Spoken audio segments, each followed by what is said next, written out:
Tower of Ridicule.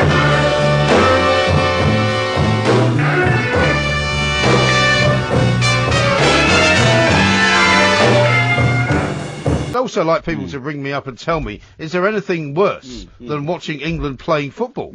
Is there? Well, there are a lot of things worse. There's worse things going on in the world. There's floods happening in Houston. Well, yeah, we'll be going over to Houston later. And to find there's, out international tension in Korea, and there's wars in Africa. So there are worse things. I suppose you could have Wayne Rooney downstairs waiting for you to drive you home. That could be worse. Oh, no, that's a bit harsh. What do you mean? Well, I mean, that's hit below the belt a bit, isn't it? Why is it below the belt? He's just been charged with drunk driving, isn't he? Well, yes, but he hasn't been convicted of it yet. So that's not what I said. I think, you haven't. No, all right, well, I suppose it's fair enough. He's due to appear, I think, you wouldn't want to get a lift home with him, would you? Sorry? You wouldn't want to get a lift home with him? Well, the strangest thing is why... When people have so much wealth and money and all that kind of stuff, they don't have drivers. Well, why was he driving a Volkswagen Beetle? Would be my question. Well, the answer to that apparently is that he was trying to assist a damsel in distress.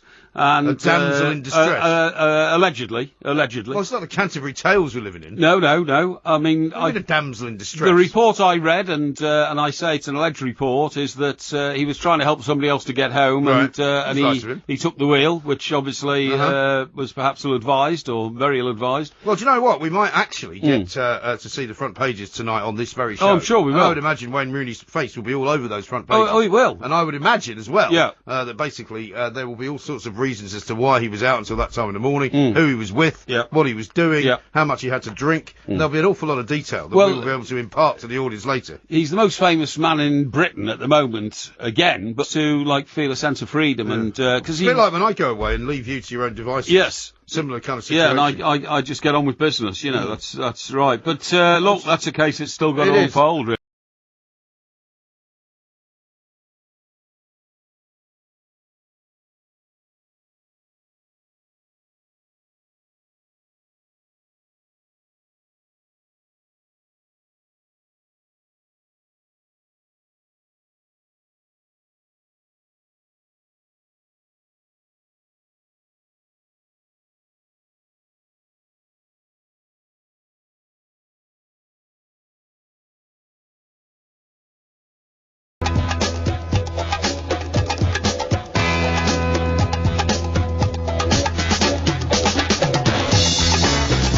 Good morning, I'm Mike Graham, he's Mike Parry, you're listening to the two mics right here on the warm-up on talkSPORT. It's the morning after the night before, and it doesn't feel any better if you're an England fan. We covered the reactions to that rather dull 4-0 win last night, and today it feels as bad as Wayne Rooney's hangover. Coming up, we'll be talking to a sports psychologist to try and work out why Mr. Rooney behaved like he did the other night. Plus, we're looking ahead to Georgia versus the Republic of Ireland with Matt Holland, and Wales against Austria with former Liverpool manager Roy Evans. 08717 22 3344. Later on, we got a 1-minute moan, plus all the usual award-winning journalism, and a bit of a surprise from Lewis Hamilton. You're listening to the two mics with me, Mike Graham, and Mike Parry on talkSPORT.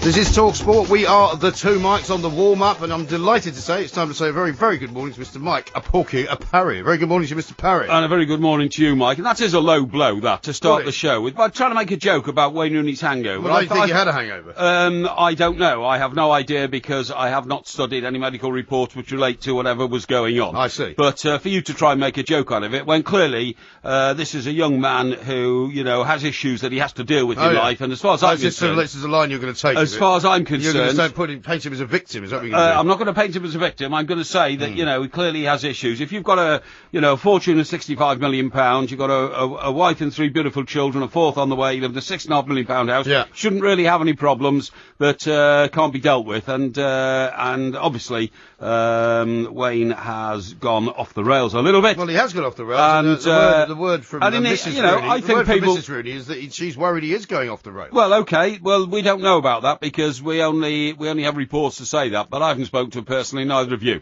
So, should we just not mention it then? Well, no. Just kept quiet about it. Oh, no. Should we just shove it under the carpet? No. Should we not encounter the issues? What a stupid set of questions you've just put to me. No, we handled it, we have to handle it with responsibility and with a rationale and a reason for wanting to get to the bottom of what it's all about. We had 3 bottles of Prosecco and a couple of vodkas. Yes. Says the woman whose car he was driving. Yes. Yeah. So that's the first piece of information I can give you. Yeah, but you see, you're so dismissive here. It's the reason behind the need to do that sort of thing, which we have to get to. Fortunately, that's why I'm bringing on this top psychologist, okay? Are you? Yes. Who are you bringing on? Yes, the top psychologist. What's his name? The guy? His name's Pete Cohen. He's a sports psychologist. Where's he from? He found a running order. No, don't. You see, this is our problem. This is your problem. Whenever you're caught out with your Mickey Mouse ideas. How am I caught out? You then have to start trying to get abusive. Tell me how I was caught out. You were caught out there. By what? Because you thought that I didn't know the name of the psychologist that I'd asked to bring onto the show. Don't be ridiculous. Don't be ridiculous. I don't know what's got into you this week. Cohen, for some reason, as in Pete Cohen, I knew his name because George Cohen used to play right back for England. Oh, that's why you remember it. That was in the 1966 World Cup. I don't think you've recovered yet from nephew called Ben Cohen. I don't think Ben Cohen bought my house from me in Wiltshire. Did he? Yeah, really? For his mother. Really? You know, he played for Bath. That's right. Yeah. And unfortunately, one of the things that happened was that the house had a bit of a problem in the kitchen.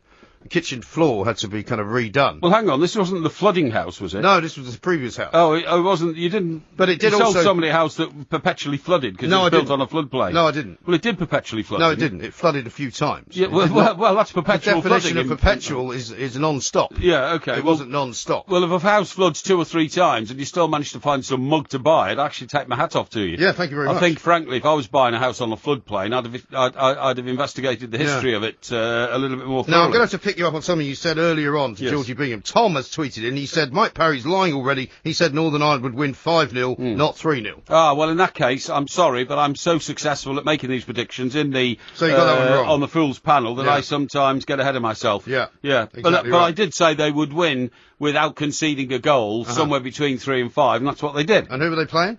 Who? Northern Ireland. Northern Ireland? Yeah. Who were they playing? Why are you looking at me like that?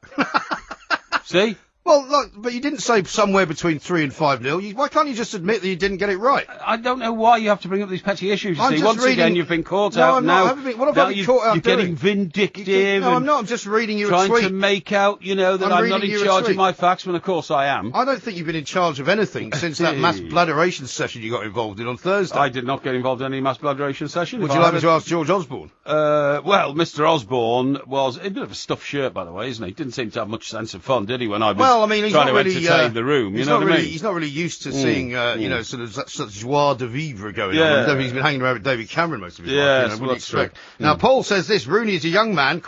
He's 31, for God's sake. Yeah, okay. So he's not that young. Still pretty young compared to, To you? Well, yeah, I suppose so, yeah, but still pretty young compared to most people's journeys in life, if you see what I mean. See, that's another thing. His journey in life professionally is coming to a crossroads, isn't it? So he has to cope with that as well. I've got a lot of sympathy for Wayne Rooney in the sense of course you've got the pressure he's lived his life under. He's worth how much money did you say? 65 million quid. That was in the last Sunday Times rich list. Yeah. So you're saying to me that this is a man who's got more to worry about because of all the pressures he's under. I mean, he's been under this kind of pressure for at least 15 years. Oh, I agree. So he's not used to it now. When is he going to get used to it? Yeah. And don't forget, in addition to talking to Pete Cohen, sports psychologist, we've got a big interview with Wayne Rooney coming up over the weekend on talkSPORT on Sunday. So you've got to make sure you listen to that as well with Mark Saggers. Yeah, that's right. Okay. It's going to be very, very interesting indeed. I suppose you could say, well, David Beckham had almost exactly the same sort of pressures. He had 4 children. He had a wife who was a lot in the spotlight. And let's make no mistake about it. Personal fortune. When you are a footballer, you do get yourselves into situations where there are lots of young women who are more than likely to want to throw themselves at you. However, there's a good clue to staying out of trouble, if you like, and that is don't go to bars. Well, yes, but if you're a young man, he's not a young man. He's 31. Okay, if you're a guy who likes to, have a bit of rock and roll with your pals, there's nothing wrong with that. But of course, the night all went wrong, didn't it? So that's. Even you must admit that if you're going to frequent those types of places, then something is going to go wrong. Yeah. Unfortunately, I mean, as much as sometimes it's difficult that you have to stay at home. I mean, he can build his own pub in his backyard and have people around there, rather than actually going out and interacting with the public, which is bound to lead to difficult situations. It's as Henry Winter actually said last night. all the way from Malta. Yeah. Why don't these guys get drivers? Because. I mean, just to look at these sort of raw circumstances, the first place he went into, he drove there in his own Range Rover. Right. Now, that is like putting a blue light beacon on top of a 30-foot pole, sticking it outside the pub and saying Wayne Rooney's inside here. Exactly. And the minute that you park your car outside a licensed premises, unless you have vowed to have one moderate-sized drink, then you cannot get back into that car and drive that car home. Right. So why not get a driver in the first place to be at your beck and call, at your disposal? And have a drink. If I don't see why people do it, because to be honest, I actually am one of those people that thinks that they might as well just have no drinking and driving allowed, because people get confused. They can have 1 pint, maybe they can have 2 pints. Yes. We all know what the rules are, but people have their own individual way of measuring their own intake, don't they? Depending on their size, etc. It would be much simpler if they just said, look, you can't drive when you had a drink. Well, one of the reasons I now sort of prefer, if I'm going to football matches, go on the train, is really because of the morning after effect. Yeah. If you've gone to a game and it's been good and you had a few drinks afterwards, that kind of stuff. I always like to set off, if I'm staying up on Merseyside, very early on the Sunday morning. Yeah. You're always in danger of the fact that your system might not have cleared the alcohol the night before. So you just don't take a car, and you get people to come pick you up at the hotels, take you to stations and that kind of stuff, and that's not being. That's just being responsible. Exactly. I'm not being boastful about that. I'm not saying that I'm responsible and all that. It's just common sense. Yeah. Apart from anything else. A couple of people having a go at you here. Neil says, I don't remember Mike Parry being so sympathetic and understanding when Jack Wilshere was out drinking and smoking, and that's true. You were very hard on Jack Wilshere. Yes, I was. Yeah. So what's the difference? The difference, I suppose, is that the contribution that Wayne Rooney has made to English football is immense.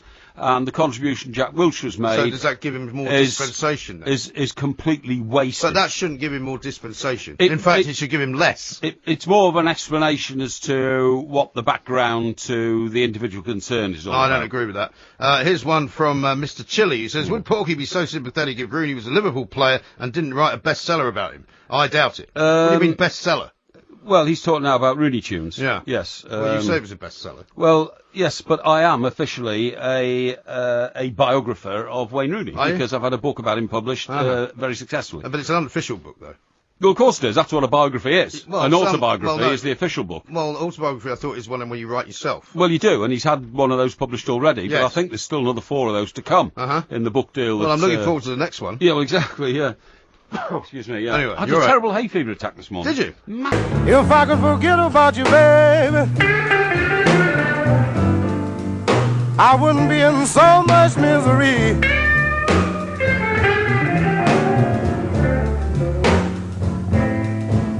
But I think I understand, woman.